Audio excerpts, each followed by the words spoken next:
welcome back. It's more Rambler work here. So when you're rolling around underneath the vehicle, you end up finding all the things that are wrong with it. And it's good that I'm doing it now, because once it's up on the lift getting inspected, they're gonna find it all anyways, so I might as well fix it before I take it there. And don't forget to like the video, subscribe to the channel, and leave a comment below if you think, if you want to. If you want to leave a comment below. That's where you do that.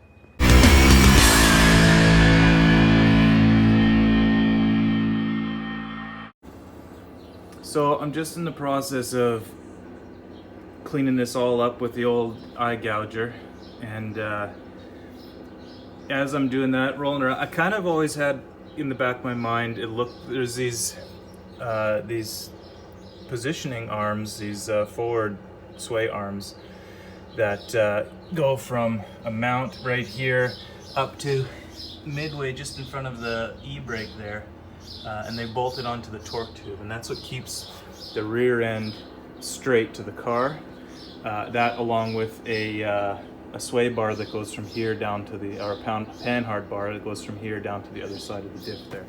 I've got that off, painting it up, cleaned it up and everything, and that's ready to go back on, but it always kind of looked like those two trailing arms were bent.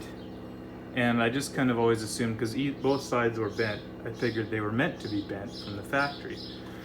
But I started doing a little measuring under here as I was crawling around and getting all this nastiness off so I can paint. And it turns out they're not bent in the same place. So these are the two arms I pulled off. You can see it's bent right there, and this one is bent just before it. So if I line them up here, lined up nice and even, that bend comes first and then that one, and definitely not a factory bend, as you can see by the big kink in there. If it was factory, it would be nice and smooth like this one. So obviously those are bent. They seem to be bent about the same amount, so it wasn't affecting the handling of the car, because the rear end was actually in line because they were both bent in equal amounts. So probably what ended up happening is they hit some kind of a stump or something like that, and it happened to hit just a little bit crooked.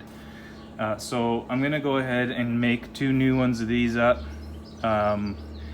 They're riveted together here, so I'm gonna have to pound that out. I've ground this one off, but I was trying to do it in the car, and that was just gonna be a pain in the ass. So I'm just gonna hammer that rivet out now that I've got them out. Get two bars made up that are the same length as the originals, but straight.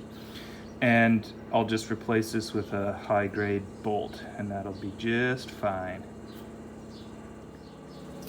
So I called the spring company today. They can shrink these just by heating them up, shrinking them down, and then retempering them for 90 bucks a pair. So for 180 bucks, you can drop the whole car. I'm thinking 1.5 inches. Comment down below if you think that's too low or not low enough. It's still got to be drivable, and but I think 1.5 inches, 2 inches might be too much. So if I go 1.5 inches, I think that'll be just nice. And yeah, comment down below. So they were being a real pain in the you-know-what. And as you can see, there's a slight, there it is. There's a slight taper that they put in, so when they riveted it, you'd have to grind away all that material to get the rivet to pop out. So I just went and grabbed the old lightning scissors, these guys here, and just blasted the tops off. And as you can see, a little bit of wrapping on there, and they just flop right out. So those two bars I'll get remanned, and then I'll clean these up and paint that all nicely before I put it back together. Put a couple of nice grade 8 or grade 5 bolts through there. That'll be plenty strong enough, and that'll be another thing off the list I won't get done in for. And this in here is pretty much ready to paint.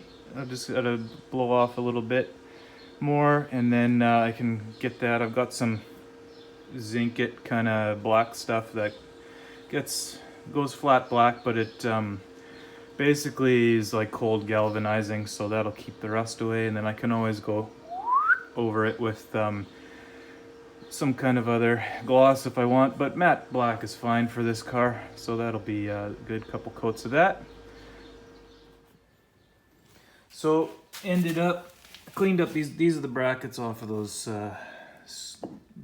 trailing links that I've taken off. Sent those off to get some new ones made up. Should get those in the next couple days. I went ahead and on these with some zinc spray, so it's called black zinc, and basically it's rust protection, and it's good for a factor of 36, whatever that means. And you want to make sure that you don't spray this at shadows, because then that happens, and I'm not sure what that exactly means. It does burn, I have verified that, and it is very exciting. So that's the stuff. CRC, they make all sorts of products that come in cans like this, so that's good. I did also on that thingamajigger, they'll go in the back with the sway and the bars, and so I'm probably going to end up hitting all this stuff again with some glossy stuff, because that will probably be a little bit easier to keep the dirt off and stuff. I was out and about, and I did get the Contessa Rose in the rattle can, and that's going to go on the everywhere except the motor, so that'll look nice.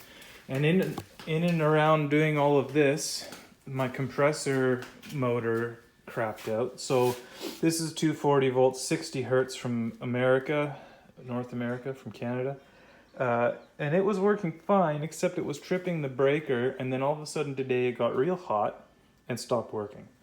So I did take it into a place called NZ Rewinds, and they tested on it, and it's running like 23 amps, and it's only supposed to be running 15.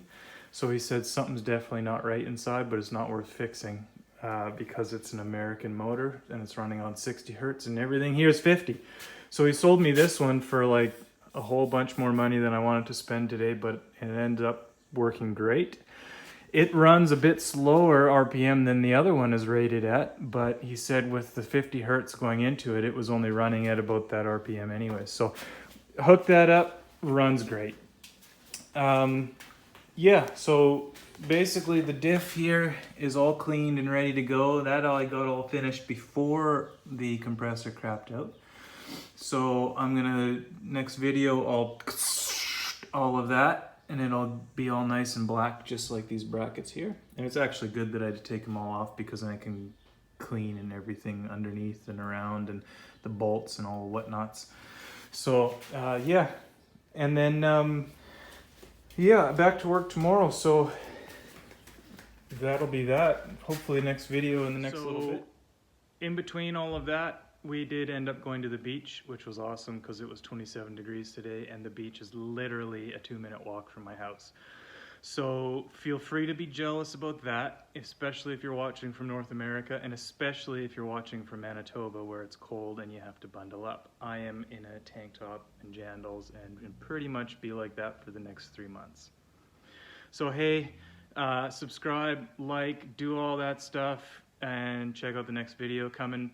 Should be coming later this week, if not maybe mid next week.